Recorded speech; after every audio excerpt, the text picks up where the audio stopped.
right? My experiences with the Jehovah's Witnesses, and Mom used to, as kids, we would go to the Kingdom Halls and we would go to the meetings and all the way up through teenagers.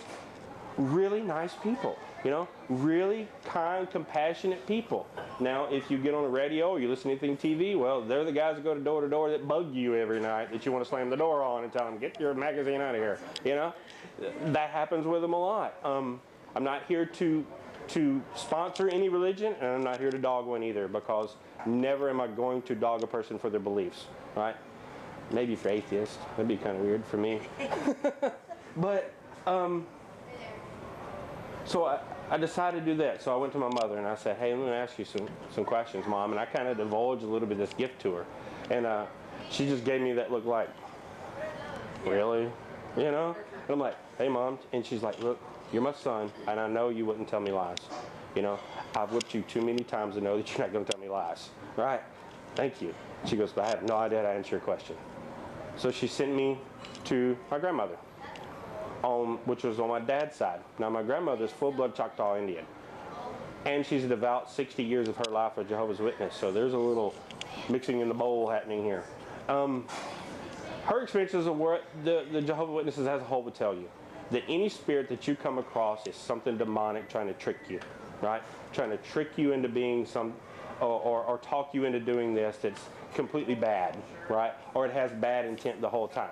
So I'm like, okay, so dialogue that, you know. Go to the other side of the family with the Pentecostals, who have a completely different approach to spiritualism and ghosts and these kinds of things. My aunt, who my mom liked to call her the Holy Rolling Pentecostal, right? They had the big live services, and I went to one of these where people get out into the crowd and they dance and they jump and they scream and people speak different languages and some other guy can interpret it. I don't understand all that, right? But they believe in God, and they're nice people too, you know? Like, they're nice people, and they're willing to talk to you and willing to help you understand, you know, what ghosts are like. And their thought process was that, oh yes, angels are among us all the time. So are spirits, so are demons, right? And there are three different things going on, right? There are the angels, and there's the ghosts, and then there's the demons. Then demons that try to trick you that they're one of the other two, right? I'm like, oh, this is not good. Because now I'm trying to sort this out, you know? And so I asked them. And of course my aunt, and then along to another path of which way do we discern which one or the other, and they don't know, you know? And they said the best thing you know, when you see an angel, he'll have the white wings and he'll have light behind him, and you'll understand these things. He'll have great messages. And I'm like, didn't you just say the demons will try to trick you into being that, right? And they're like, well, no, see, demons can't make themselves look like angels. Weren't they angels, according to what I read, right? I mean, did they lose that sight? And of course that pastor is like, yes, of course, they can't appear to you like that anymore. And I'm like, so have you seen both? He's like, oh no, I haven't seen both with my eyes. I'm like, thank you. Have a good day, you know? Not to dog him, he was trying to help, right? And then moving along into Catholicism, right? Now Catholicism is very interesting because they know a whole bunch of things. It's what they're going to tell you is the difference, right? And so I've had a hard time with that. Again, I'm at a congregation of really nice people, real God-fearing, believing in God and Jesus, but they just all have different outlooks on things. It doesn't, for me, it didn't make the Jehovah's Witnesses wrong, it didn't make the Pentecostals wrong, and it doesn't make the Catholics wrong. The Catholics, in turn, their priest is up front. We've been in business the longest. 2,000 years we've been here. We're the oldest religion in the United States as a whole, right? And we've got access to all this different information. Sweet. You know, this is what I need. Can I read some of this? No. Come on, man. Help me out here. But he did, went through the priest, and it was basically the same synopsis that I got from the Pentecostals, that I got from the Jehovah's Witnesses, was that it all involves in your faith. In your faith, in your prayer. And if you've got a question to ask God, then ask him. He'll answer it. Okay, good. So I started back into the prayer process. And for me, it would take me about 6 hours of standing here to go really over all the prayers and the answers that I've got. But to give you the long story short, that there are, for me, there are three different things going on here as a whole, right? Now we can dig really deep into this, and there's different branches of kinds of spirits and things like this that I've run across. There are angels. There are spirits of people, what I like to call the spirit of men. It's the only thing I can use to say it, right? And then there are the bad ones, right? And the bad ones, I'm still working on, because there's different principalities and things like this of them. And those like to put themselves over into these categories. So it turns out they were all right. For me, through my investigation and my years and my faith and my prayers, and before we go any further, who all here believes in spirit guides? The show of hands that believe in spirit guides? Oh, you're a great crowd, good. I believe, I know I have one, and I believe we all do. I believe, without a doubt in my mind, that God assigns us an angel, each and every one of us. And it's up to you whether you're going to listen to him or not, or her, right? It's up to you whether you're going to listen to him. And the best way to really answer this is you ever been driving on the road, and this guy in front of you, you go, that dude's about to take a ride, right? And then he does it, and he slams on his brakes, and you could have been a wreck if you not thought of that, right? A wreck that you don't know how bad you would have been hurt in. Where'd that come from, right? Think yourself honestly, where did that thought process come from? Are you a little psychic, or do you have a guide, right? And that guide to throw this out of you talks to you in your subconscious mind most of the time. Who all believes that we have a conscious and a subconscious mind that work? See, y'all got split personalities too, right? It's a common thing in psychiatry about split personalities. But at the same time, who's all here had really weird dreams, right? Really, really strange, odd dreams that you can't seem to figure out. Some of them spell themselves out. Some of them are like, oh, that was weird. I was in the woods, and there's these goblins, and it was crazy, you know? And then if I hid in the refrigerator, they didn't get me, you know? It was weird. So, but with that said, is for me and this gift that I've gotten, it's hard to decipher this for people. And I can sit down with somebody individually and talk about experiences, and I've had some people that get it and some people that don't. And there's nothing wrong with both ways, right? But for me, I do have a spirit guide. He will not tell me his name, and I'll get into that in a minute why he doesn't do that. He will not tell me his name, but it has been his voice most of the time that answers my prayers from God. So I'm like, And I've messed with this dude, right? I've really done it. And I've really had asking prayers to, basically to God, I believe in you. I know you're there. Prove it to me. And then something cataclysmic happened to me that was just awesome. Like a day or two, or sometimes a week, or sometimes he lets me ride for 8 or 9 months, right? And something will happen. And then that guy will talk in my head and go, see what you did? And I'm like, okay, cool. So I've learned that a lot of this gift I've got is all the knowledge is here. And the Spirit God gives it to me in pieces at a time as I seem to be ready for it. And it's taken a lot of years of growing up. And here I am, 32 years old, and I tell you, I act like I'm 10 about 90% of the day, right? I just refuse to do that. If I'm going to get up in the morning, man, I'm going to have fun. I'm going to be responsible, but I'm going to have fun, and I'm going to laugh. And I'm going to carry on. I'm going to crack jokes. This is what I do.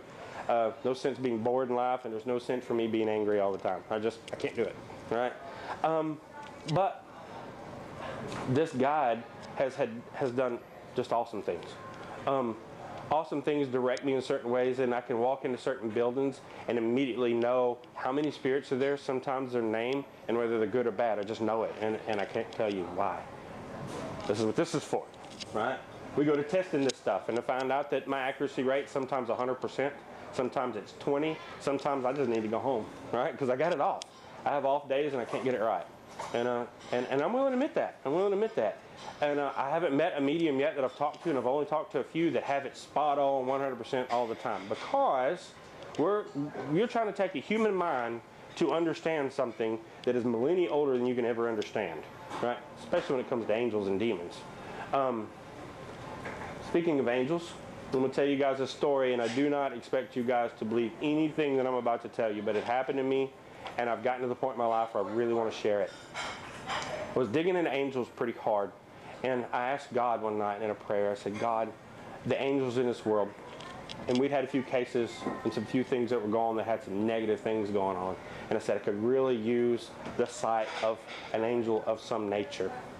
And I could really, really want to feel that energy, because I'm feeling this energy, and I want to really know what the difference is, because this one over here is really messing with me. And I said that in a prayer, and it was 2 nights later, me and Dee were sitting at home, and we're watching TV, and I felt like something was flying out of the sky, and it landed in the front yard, and it felt like a bomb went off.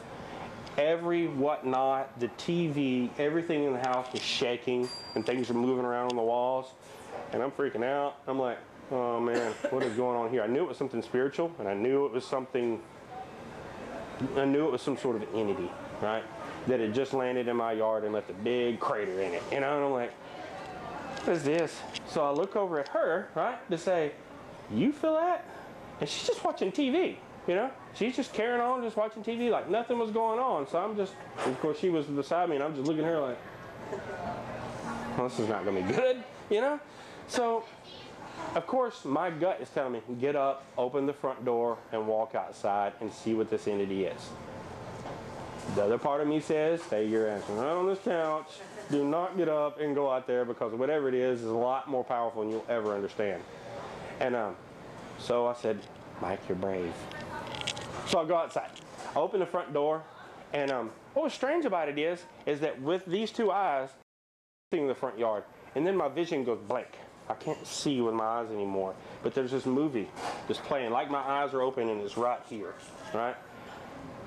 There's an entity standing there, and he has white wings, and they're spread out, and he's wearing this silvery armor with like gold trim around it. And he's got long flowing blonde hair, and he's got this bluish, lightish bluish eyes that look like they're burning a hole right through your forehead. And he's standing there, and he's looking at me, and he says, hello. And at this point, the first thing I want to do is throw up. I don't know why, but I want to just throw up. Whatever the energy that this entity is putting off on me, I can't handle it. And I'm backing up in the door, and I said, man, you're going to have to back up. And he smiles at me. And he says, what's wrong? And I'm like, I can handle you, man. I'm about, you know, I was like, this is bad. And he doesn't do anything, but that energy goes off of me a little bit. He says, is that better? I'm like, yes, sir, it is. Who are you? And he kind of leans forward like this a little bit.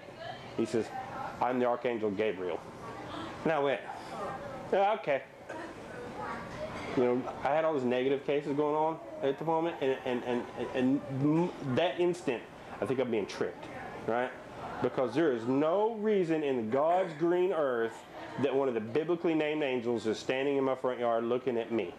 I eat too much, I smoke, I cuss, I have fun, I play practical jokes all the time. There's no reason I've been able to entertain or have a biblically named one of the 7 archangels standing looking at me right now.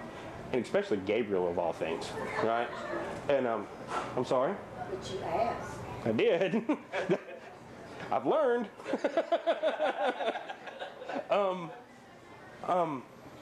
always learn things the hard way, and trust me, she's testament to that. Always got to be the hard way, right? I'm always the one that does something ignorant, and then there's always the team that goes, see, look, you know, I know, but I had to see, you know, and this is that case. And when he says that to me, I said, okay. That was the worst mistake I could have made, because that white light that was behind him got really brighter, and the wings flowed out and kind of turned in a little bit, and then his eyes turned like a gold color. And that scream that he made to me, I thought was going to blow my brain out of my head. Right? I really thought so, because he looked at me and says, don't you ever question me again. And I'm like, okay, man, it's cool, chill out. And he backed back off. And he says, you've called for answers, here they are. He said, I am the Archangel Gabriel, and you are given this gift by my Father. And there will be things that you need to do with it. And that's that. And I went, okay. He goes, rest assured that the principalities are this. Above me, this is just what he said, above me is Michael. He is the prince of all angels. He said, I am Gabriel. I am below him. I am an angel of war. He said, I'm also an angel of message. He said, below me, and then he kind of tinkered for a second and twisted his head for a second, that will feel a little bit better than this, is Raphael. He said, he's the angel of healing and also message, and he is more the angel of men and women and anybody else that wishes God's grace. And he leaned at me again, and the light got brighter again, and he said, as you can see, I'm not that. So he's kind of boasting a little bit, it seemed. And I said, yeah, I get it, don't do that. And he said, and a few more you are going to run across. 6 of us of the 7. He said, you will never see Michael because Michael has no interest in you. Michael has interest in other things that the Father has given him to do. And he said, so there you have it. And then boom, like a rocket, went back into the sky. Now, if anybody in this room that I've just told you that story think that I'm out of my mind, please do so. Please believe it, I'm out of my mind. It did happen to me. And this all I can do is just tell you the story. I've had a couple run-ins with him since in dreams. Once in my front yard again, and he landed in the front yard, and I went, oh no, here we go again. Because I'm telling you, man, it took me days, if not the better part of a week, to get my bearings back together after this incident. I was really just at work, just forgetting what I was doing, pouring my drinks out on the floor. I work in retail, and we have to count cash drawers at night. I had to count them 5 or 6 times to get it right. I mean, I was just messed up for an entire week after this.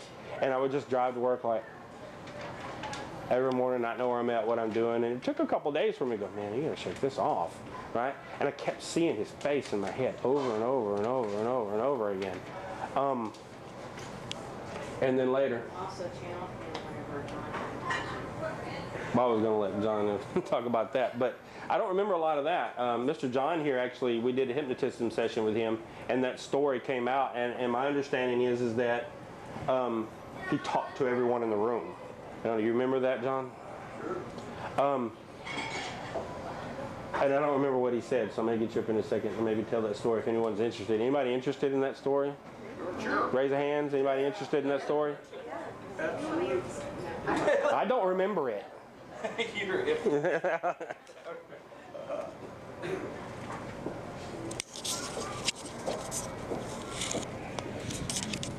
Mr. John Gillen, everyone.